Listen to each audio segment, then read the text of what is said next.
Listen, it is not quite a national holiday, but it is Taylor Swift album release day, so I guess close enough. Today on the show, Taylor just released Speak Now, Taylor's version.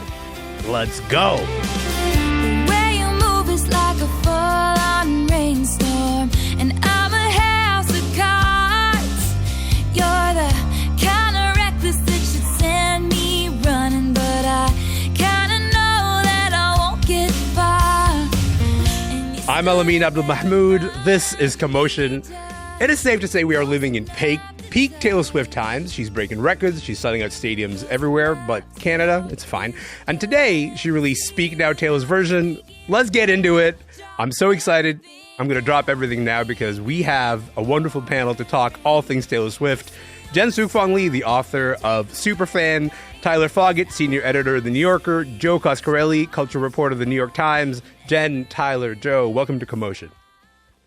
Woo! So hyped. Here we go. Let's do it. I'm really happy to be here. Honored, honestly. I love this energy, Jen. Thank you so much for the woo at the start. That was all for you. I really appreciate it. I think I've talked enough about Taylor Swift on the show that people know that I'm generally I don't hide the fact that I am a Swiftie.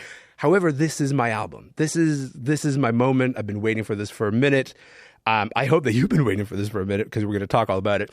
But I think it'd be reasonable, Jen, to start with saying outside this fandom, it might seem odd for me to be so excited over songs that I already know, a re-release of an album that already exists. So let's set the table by just explaining to people why Taylor Swift is re-recording a bunch of her old albums, because some people to this day don't know. Jen? No, and I had to really research and look it back up because I had forgotten a lot of it. But it all started several years ago when Scooter Braun, most famous for being Justin Bieber's manager, bought the label that released Taylor Swift's earlier albums, which means he now owns her master recordings and has control over how they're used, their rights, if they can be used in film or advertising or whatever. She has claimed she was never really given a chance to buy the masters herself. And so she started re-recording and re-releasing her earlier albums so that her fans will buy and stream those instead of the ones controlled by Scooter Braun. And I believe it was actually Kelly Clarkson's idea in the first place. Let's drag Kelly Clarkson into it. But there you go. That's the explainer in a very short nutshell. It was actually recently the anniversary of the tweet where Kelly Clarkson was like, hey, Taylor, just an idea. If you re-recorded all your old music, I would certainly buy the new versions instead. And now look at us, Joe. Look at where this has gotten us. It's gotten us to the moment where Speak Now, Taylor's version has come out. It is the third re-release of her albums. I would say that Speak Now is important to me because it's interesting. It's an interesting place in the Taylor Swift discography. It's the first album that Taylor wrote entirely on her own. She was 20 years old when this came out. Let's, for a moment, listen to one of the bigger hits from that album. Here's Mean. Someday I'll be living in a big old city, and all you're ever gonna be is mean. Someday I'll be big enough so you can't hit me, and all you're ever gonna be is mean. Why you gotta be so mean? That is Mean, Taylor's version. No stolen version around here anymore, just so you know. So, Joe, let's talk about Speak Now and its place in the discography. How would you say this album set a foundation for what was to come? So, Mean notwithstanding, in sound, Speak Now is a little less country, but not quite pop, sort of paving the way for what comes after Red and eventually 1989, her full crossover moment. But I think Speak Now is most important lyrically because it's the first album Taylor wrote as a full-fledged A-list celebrity. Mm-hmm. And on songs like Mean, which is about a specific critic who panned a performance of hers, I believe, at the Grammys, she's beginning to respond to very public narratives about herself. Right. So that's tabloid romances on Dear John, or it's the Kanye West moment at the VMAs in Innocent. And this dialogue between Taylor's persona as a celebrity and her confessional songwriting, where she either corrects the record or sets an agenda, becomes a huge part of her artistic project. And Joe, what's your read in terms of where, the time that Speak Now kind of came out? Because it came out the same year that she won the Grammy for Album of the Year.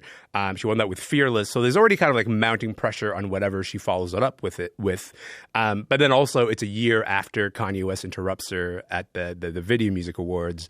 So what's your read on like the work that Speak Now had to do when it came out? I think it really had to both announce her as a serious artist and clear up the sort of mess that came right before. You mentioned that, it's the first album she writes and only album, I think, that she's ever written where she's the sole songwriter. Yeah. And that in it of itself is saying, I am not a manufactured pop girl. I am not a product of a factory. Yeah. I'm going to strip away all the things that people are giving credit for my success. And now that I have the big stage, I'm going to show you that it's all me. So, Tyler, I think there are songs to me that benefited from the re-recording on Red. There are songs that benefited from the re-recording on Fearless. When you listen to Speak Now, Taylor's version, what jumps out for you? Yeah, so I feel like there are a couple of ways in which a song can benefit from being re-recorded. The first is that it can literally just sound better because Taylor's voice has gotten just stronger and more mature over time. Yeah. And I really noticed that when I was listening to Haunted and to Last Kiss, which is like a 6-minute masterpiece of a song that didn't get that much attention the first time around. And I think that sort of leads into the second way in which a song can benefit from being re-recorded, which is that it can just get a larger audience than it did the first time around. Yeah. And so I think that Long Live is another example of a song that is sort of like a fan favorite, but, didn't really get that sort of widespread attention that it perhaps should have.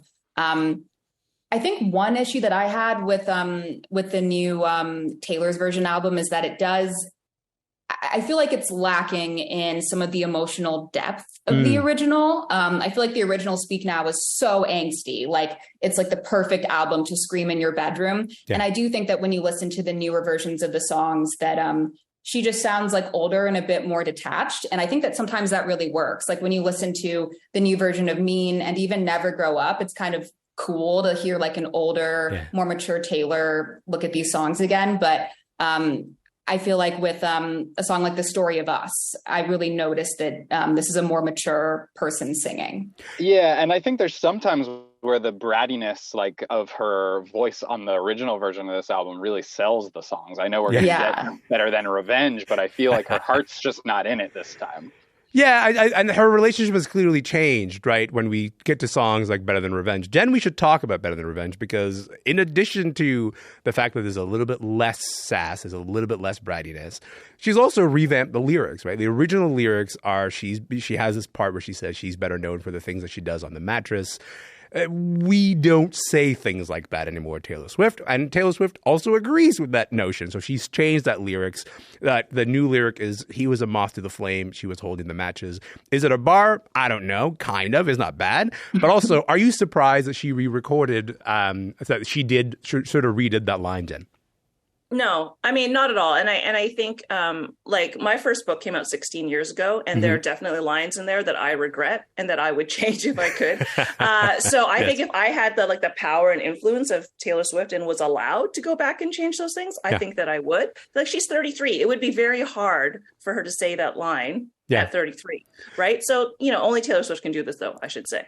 She's also, as she says herself, she's a pathological people pleaser. I mean, I think on one hand, she's human. Anyone who has the opportunity to revisit their old work and change it is, it'd be kind of weird for them not to take it. But I also think that she is very focused on how, new audiences take in her music at the same time. Perhaps too focused. I mean, I think it really undermines the project. I think songs are nothing if not a moment in time. Like, she wrote these as a teenager, and we've gone through this with, funny enough, a band that's opening for Taylor right now, Paramore. They have a song, Misery Business, which is very similar to Better Than Revenge. I think probably a direct antecedent even. Yeah. And for a time, they stopped playing it because they felt the lyrics were anti-feminist. And then they took that back and they were like, we panicked and we were wrong. And this is our best song and everyone loves it. And it represents a moment in time. And we're playing Misery Business again. I do think that those two songs do different jobs, right? Like, you go to a Paramore show for a Misery Business moment. I don't think you go to Taylor Swift for a Better Than Revenge. I don't even think you even go to Speak Now for Better Than Revenge. And so I don't think she would have thought that this is like a really big loss in that way. But does it feel to you like she's kind of rewriting history and it's kind of missing the original purpose of the song? Yeah, I mean, I think you don't go to a Taylor Swift concert to hear her play Better Than Revenge, but you do go for honesty and that like extreme diaristic style. And I think the original line really captured that. That being said, I do think that I actually don't really mind the new lyric. I think that it's probably more elegant than the original one. Yeah. For a while, there was a lot of speculation that the line she was going to change it to was, he's better known for the things that he does with my masters, which would have been so bad. Yikes. That would have been unforgivable. Yeah. So like, I was actually pleasantly surprised by what she did change it to. Crisis averted. But I think that the actual like weird thing is that changing this lyric doesn't fix the core problem with the song. If you think that there is a core problem, which is that it's all about Taylor complaining about another woman stealing her boyfriends. Yeah. Like, I don't think the song is like misogynistic for its slut shaming. I think it's, you know, if it's sexist, it's because it's holding another woman accountable for the wrongdoing of men. And so even though the mattress line might be the most like sexually suggestive, it's not even the meanest line in the song. I mean, I think when she sings like no amount of vintage dresses can give you dignity, that's a line that bar. Really makes you think. That's still an all-time bar. And it went totally untouched. It did. We should talk about Dear John for a moment. So listen, Joe, yes, when Red Taylor's version came out, the whole story was about All Too Well and how that is like about Jake Gyllenhaal. Jake ends up getting all these threats from the fandom and so on. It becomes a story for like 2 or 3 weeks. Speak Now has Dear John, which to me makes All Too Well sound like Shake It Off. Like Dear John is one of her most cutting songs. And then a few weeks ago, Taylor at this concert gives this speech. Let's listen to the speech for a moment. I'm 33 years old. I don't care about anything that happened to me when I was 19, except the songs I wrote and the memories we made together. So what I'm trying to tell you is that I'm not putting this album out so that you can go and should feel the need to defend me on the internet against someone you think I might have written a song about 14 billion years ago. I know it's a bit hard to make out, but Taylor's saying, listen, I'm 33. I don't care about anything that happened to me when I was 19. I'm not putting this album out so you can feel the need to defend me on the internet. Joe, why did you give that speech? Look, I'm sure Jake Gyllenhaal wishes he got something similar, and I don't know if it was coincidental, but John Mayer did put up a photo on Instagram yesterday that reads, "Please be kind." So in purple lettering, I should say. Yes, 100%. At a Grateful Dead show where he plays guitar. Look, we've been in this moment for quite some time where pop stans can get pretty vicious with perceived enemies, and a lot of the conversation around that has been about what responsibility the stars themselves have to guide or temper their enthusiastic audiences. Taylor's faced this criticism before, especially with regards to Scooter Braun, who she and her fans have painted as the villain of this re-record saga. Though I think it's important to note he no longer owns the masters. He's already sold them. But I ultimately think this is futile. You know, like pop stars can steer their fans away from extreme behavior, and Taylor probably has more sway with her fans than most people do. Yeah. But this song is just more cutting and meaner than any fan could be. So I just, I don't know what I don't know what this accomplishes really. Jen, her speech just kind of, allows her to sort of circumvent some of the drama that will come out of Dear John coming out. Do you think that she should have done that, or she should have let the drama kind of play out? I think with Taylor, whether she says something or she doesn't say something, the fans are going to make it mean some Easter egg that it may or may not mean. So I feel for her, she felt that she wanted to say something for her own accountability. Yeah. But I think she knows her fans are going to do what they want. They have their own agency as a hive mind, oddly. Yes, so we do. We know this. But yes, you do, Elamin. Yes, thank you. But I don't think either she said, saying something gives it a little bit more airtime, but at the same time, I don't think anything she could say would stop them from doing whatever they want to do to John Mayer. He's easy to make fun of, let's be honest. But I should say, Tyler, when All Too Well came out, Jake Gyllenhaal got all those threats and stuff. It was after an SNL performance. She kind of built the moment around All Too Well. She could have built the same moment around Dear John now. She's avoiding that. Do you read that as a gracious thing to do? I think maybe she knew that Jake Gyllenhaal could handle it, but John Mayer couldn't. That's a joke. I don't actually know. I mean, I think it's not a joke. That's real. You do kind of get that sense a bit. Yeah. I think the funny thing about both the Jake Gyllenhaal situation and the John Mayer one is that, both All Too Well and Dear John are songs about an older man dating a younger woman who then, and then she gets her heart broken into pieces. Yeah. And so even if Taylor says, I'm 33 now, I don't actually care about this thing that happened, I feel like the culture as a whole is still very focused on age gaps in relationships and this idea of grooming. And it also kind of seems like Taylor herself is still kind of concerned about it because there's a song on Midnights that's supposedly about John Mayer. So I just think it's hard for her to tell people not to be upset about this thing that people are upset about in so many other contexts. This idea of there being a significant age gap between two people in a relationship.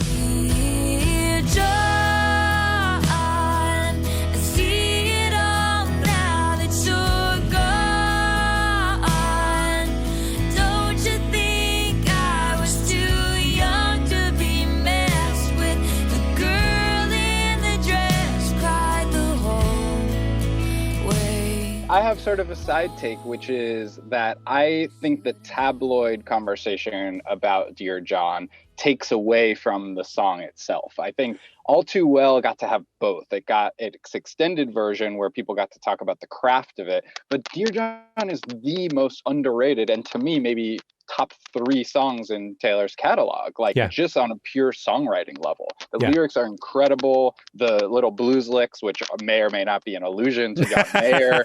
I think it might be one of the only Taylor songs with a guitar solo, but it's an incredible song. And I think by focusing too much on its real life analogs, it that takes away from its musicality.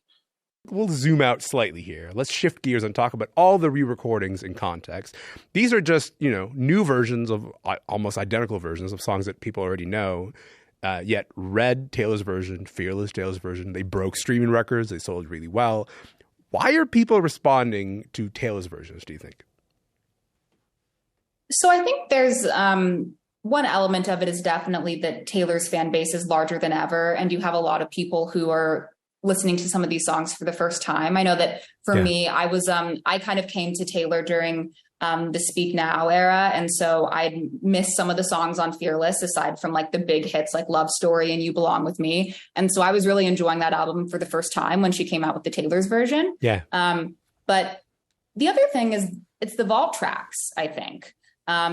She's coming out with, it's a really interesting thing she's doing where basically she's, part of the whole re-recording project, which I think is has been kind of branded as this larger feminist act against people like Scooter Braun, reclaiming her old music, which she's referred to as the most feminine body of work. Part of that has also been coming out with these vault tracks, which were songs that she started writing or even recorded back during the original era. That then didn't make the final cut of the album for whatever reason, maybe because her record label didn't like it. Yeah. And so now she's saying, here are songs that I recorded that I really like and I want to include with the Taylor's version. And so I think with Red, the vault tracks to me were, I thought the Red Vault was incredible. And there's nothing new with Phoebe Bridgers. It's just really incredible music. And I was a little bit disappointed in the Speak Now Vault, I have to say. I really like... there's that song that she made with Jack Antonoff, I Can See You, which is a total bop. I can see it through you. I've been watching you for ages and I spend my time trying not to feel it. But what would you do? I got to be honest with you. Did not anticipate in the year of our Lord 2023 to hear someone say, "I'm still excited to hear Taylor work with Jack Antonoff." I am of the mind that's we've explored this creative relationship pretty deeply. Maybe it's time to find some new collaborators. But let's. I thought so too. Yeah. But that song is something different there. Yeah, it suggests that they can do something new together. Joe, what about you? What was your reaction to the vault tracks? None of these really hit for me so far. Wow. I think I want to spend a little bit more time with them. But I'm not a big outtakes guy in general. If I'm listening to these albums, I'm listening for memories, for nostalgia. I often think things that get cut are cut for a reason. And I'm pro editing. Listen, hey, I'm pro editing too. Jen, you're literally an editor. But listen, all I'm saying is when I listen to Timeless, which is the final song on Speak Now Taylor's Version, the last vault track that we get, I actually am a little bit mad that we didn't get this 13 years ago. Because I do think there's something about Timeless that is like, it's a really effective Taylor song and a really effective sort of time capsule of her best songwriting at the moment. It's like, I would have left plenty of songs on the cutting room floor in favor of including a song like Timeless on the original Speak Now. Jen, did you have any strong reactions to any of the vault tracks? No. No. I'm so sorry. No, hey. The thing about me and Taylor Swift, our relationship is tenuous and sometimes conflicted. And I often I listen to her music and it really does kind of float over my head. Yeah. A lot of it does. It just can't relate, but okay. Yeah. No, it's just a personal thing. But no, I didn't really have any sort of strong reactions to any of it. Like I listened to it and I thought, okay, I'm going to talk about this with Elamin tomorrow. And he's going to be so disappointed in what I have to say, which is virtually very little about the actual music. But if you want to talk about her business or her fandom, I'm all in. But I think there's something about that reaction, though, because there are really two types of listeners to these sort of Taylor's versions. And there are people like Jen who are like, I don't know if these songs do a lot for me. And then there's people like me who like, I am listening for the changes in recording. I'm listening for, for example, Tyler, earlier you mentioned Haunted. And I'm like, one of my biggest gripes with this re-record is that the strings on Haunted are quieter, the country twang that she has on songs like Mine, when she delivers, some of the first couple, like literally the first couplet, that country twang is gone. Joe, it sounds to me like they've actually kind of taken out the low end that she's developed over her in her voice over the last 10 years or so in order to make this album sound as close as possible to the original. So they've actually done a fair bit. But then I go, that's I guess that's a closer listen than most people are trying to listen to this album with, right? But I do think ultimately these albums and so much of Taylor's career right now are fan service. I think we see this a lot, whether it's Marvel movies or K-pop, people are catering directly to their audience and giving them what they want. Luckily, Taylor happens to have the biggest audience out of any, probably any pop star at the moment. Yeah. So that's huge, but I don't think these re-records are for casual fans. Going back to the vault, I think I'm a bit of a vault truther, and that I have real questions about whether these are actually outtakes or not. I mean, I think with the All Too Well 10-minute version, I totally believe that there was a longer version of All Too Well that she said wrote 15 and that minutes, got edited down. Yeah. But I think that the line "the patriarchy" feels extremely modern, and I would have to imagine that she at least is going through and rewriting some of the lyrics and changing these things up. I have trouble thinking that I Can See You from the Speak Now vault is a song that she truly wrote back in 2010. Same thing with Castles Crumbling, the song with Hayley Williams. That song seems to make kind of explicit references to things that happened in 2016. I don't know. I think that maybe there was a kernel of these songs that existed that she took out of the vault, and then she's making a new song entirely, which is why I really like the vault songs, because I don't even think of them as outtakes. I kind of just think of them as new music that Taylor maybe even recorded for the Midnight's album or whatever, that she just thought was thematically relevant to this re-recording that she's doing now. Joe, we should say, in the case of Red, an album that I think got mixed reviews when it first kind of came out. People threw around phrases like sonically incohesive because they're wrong about things. But nope, that's true. That's true. Wow. Unfortunately. Wow. Unbelievable. But there's something about the way that Taylor's version reframed the conversation about that album's place in her career. Do you see that happening for Speak Now? Do you see that happening for any other re-recording? I do. I think I'm very interested to see what happens with the self-titled, her first album, her purest country album, which I still think has, like Tim McGraw, some of her best songwriting.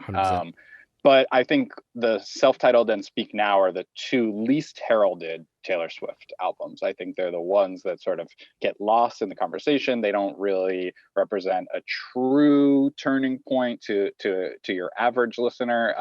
So I think this one is ripe for rediscovery. And I think also, I mean, look, 2010 was a long time ago. There are Taylor Swift fans who were not born when this album came out. So Exactly right. Yes. I think this album has the most to gain from the re-records, right. Up there with the self-titled, with which debut. I think maybe she's saving for last.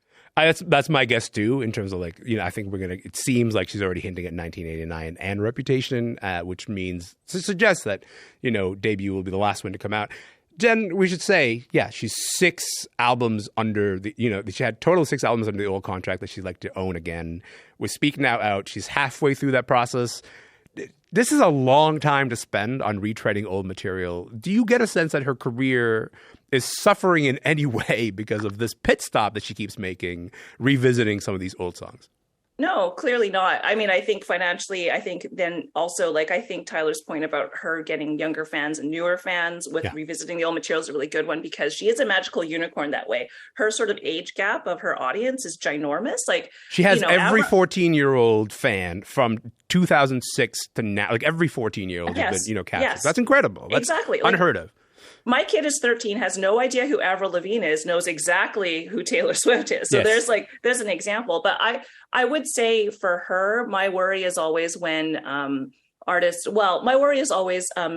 maintaining sort of their creativity. And I would think going back to old material in some ways is a little bit limiting with creativity. In some ways not, because sometimes having those boundaries and creating new things around them is really interesting. Yeah. But I would worry, I always want artists to be discovering new things, to be writing new things, to be performing new things. And I do think for her personally, I'm not a therapist, but maybe I am today. But I would say to her, maybe you try something new, and maybe that old stuff can stay old for a little bit. Just a suggestion. I will say, a part of the reason we're talking about Taylor so much right now is because she's been trying new stuff while also retreading that old material. Taylor was already one of the biggest stars on the planet before the pandemic started, but I feel like she somehow accelerated that even more because just during the pandemic, she's put out 4 albums of new material plus 3 re-releases now. So I kind of feel like we're at the height of Taylor mania, and you see that in an environment where, there's 70,000 people inside of a stadium in Philadelphia. There's 20,000 people outside that stadium. I think that's nuts to me. What do you make of the heights that she's kind of arrived at now? Yeah, I think we're kind of at peak Taylor. I mean, I was a huge fan of Folklore and Evermore, and I fully expected her to do more music like that going forward. And I think going back to this idea of the retreading and whether that's resulted in sort of her being creatively stunted a bit. I do feel like when I listened to the Midnights album, I got that feeling a bit where I was this kind of is an album that sounds like it was recorded by someone who has spent a lot of time with their old music, because not only were the songs kind of in conversation with the older songs Maroon and Red, but I think she even samples Out of the Woods on the song Question. Just some of the songs you could literally play them, side by side, and it seems like they would they could kind of collapse into each other, which is interesting. But yeah, I think we're full Taylor right now. And I'll be curious to see just sort of how, I went to the Eras tour. I don't know if you guys if you had the pleasure of being able to attend. But that was an unbelievable experience. And I'm not just saying that as a Swiftie. I think you could take someone who has never listened to Taylor Swift before, who has never listened to music before, and put them in that stadium, and they would be a diehard fan by the end. You just have to be kind of in awe of her sheer productiveness and endurance. It's really, it was really such an unbelievable spectacle. Listen, she was on stage for 3 hours and 15 minutes. By the time that she got to performing the songs on Midnights, I was like, you win. I'm going to sit down. I'm too tired, but you go on. I'm sure you're going to have a lot of fun. She hadn't even arrived at the new album yet. At that point, my feet were I can't do this, Taylor. I will personally die. So 100% peak Taylor, but also I'm pretty happy to be living through a moment of peak Taylor. I will say, Joe, a lot of the rules of the music industry don't seem to apply to Taylor Swift. Like, you don't get two Born in the USA moments. She's sort of she's willing that into existence, right? But a big lesson of the Taylor's versions experiment is existing artists may be able to deploy some old material in ways that they never have before. I'm sure there's a record company out there taking notes of like, how do we do this for some of our artists? Do any of these rules apply to anyone else other than Taylor Swift? Is she the only person who can do this stuff? I think what the record companies are doing are making sure the artists can't do this. I think Taylor's contract had whatever it was, a 7-year window in which she couldn't re-record. I think that's getting extended for everyone else. At the same time, I don't think that anyone can pull off what she's done here. You've had people do it piecemeal. You have Def Leppard doing some hits. You have Wheatus doing Teenage Dirtbag, so they own it. But the amount of resources that she's poured into this, it's just not replicable. I mean, her impact is unmatched, and her ability to lead her fans to water is also unmatched. So I think like anyone else, not only are the songs going to sound different in the re-record because they don't have the studio capabilities that she has, but getting your fans to listen to that one instead of the one they know, especially when they sound more different, is near impossible, I think. Can I just say, at the Chicago show, the show that I was at, she gave this little speech where she was like, we just thought we'd put them out and we wouldn't insist that anyone listen to these versions. People can just choose which versions they could listen to. I like that when I said that, both Tyler and Joe started shaking their heads, being like, no, she knew exactly what she was doing. What was that little reaction there, Tyler? Well, it seems like there's been, I don't know actually like sort of like the mechanics of this, but there's been a larger push by like Spotify and by Google, where if you look up the song, the first thing that comes up is the Taylor's version of the song. And not only does she put out the Taylor's version albums, but she puts out these like little playlists or chapters, as she calls them, which are just like, 5-song selections of Taylor's version songs. I mean, it's almost hard sometimes to find the original if you're wanting to listen to it just to like compare and contrast, or just because you kind of like that twang and mean. Like, it seems like the entire, just sort of like music apparatus is behind her, and that this was all very pre-planned and well thought out. Joe, what was your reaction to that? Yeah, I mean, look, Taylor's one of the biggest stars on the planet. If you're making a movie trailer and you want a Taylor Swift song in it, you're just incentivized. She doesn't have to say anything. That's what power is. You're incentivized to use the version that makes her happy, because we've seen what happens when you make an enemy of Taylor Swift. Like, it's not, that's pure power, is not having to command, but just having it done your way.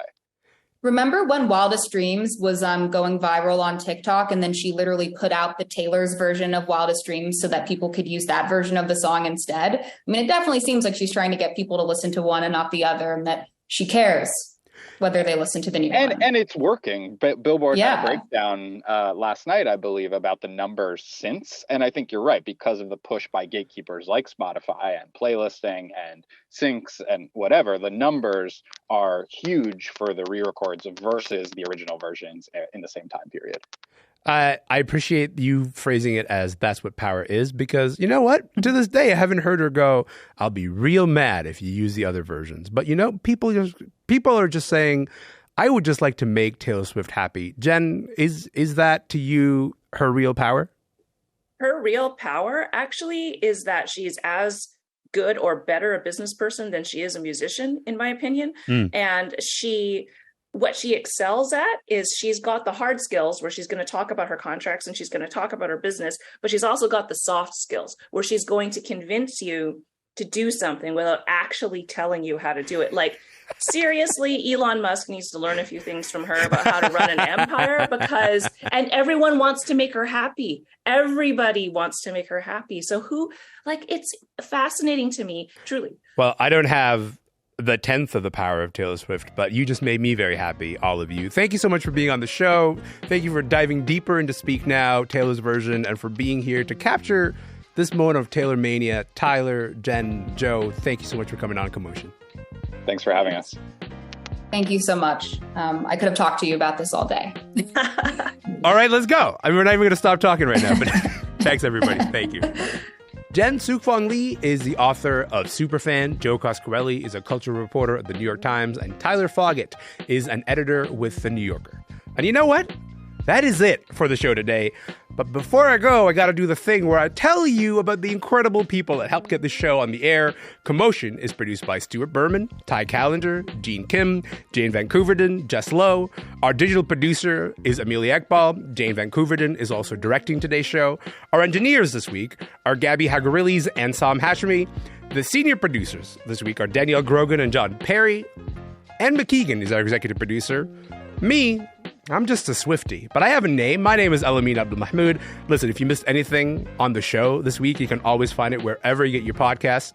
I'm going to be here next week. If you're going to be here next week, hey, let's do this again.